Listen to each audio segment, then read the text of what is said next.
playing Yiddish songs for Boris Yeltsin. For his second election was fun in Tatarstan. So Boris Yeltsin, you know, the Communist Party leader, the president of Russia, was he? In 1990 something, he went through, you know, whole of Russia to promote himself as for the second period of his governing. So he came to Tatarstan, which is a big, important oil-making republic as part of Russia. And he talked to the people of Tatarstan. There was this huge field with Tatar snacks and games and people dressed up and singing and all that. And then there was a private party where Boris Yeltsin and his wife Naina were sat down at a beautiful table with fantastic fish. There was a pool with live fish, and it was cooked for them, whichever fish they pointed at.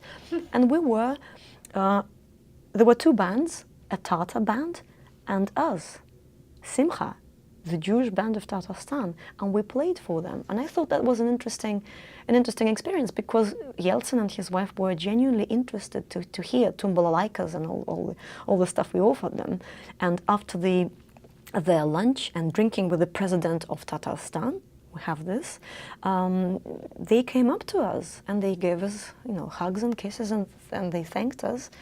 And they said that they hadn't heard anything like this before. So I thought, well, that's a good tick in the box, singing Yiddish to the president of Russia.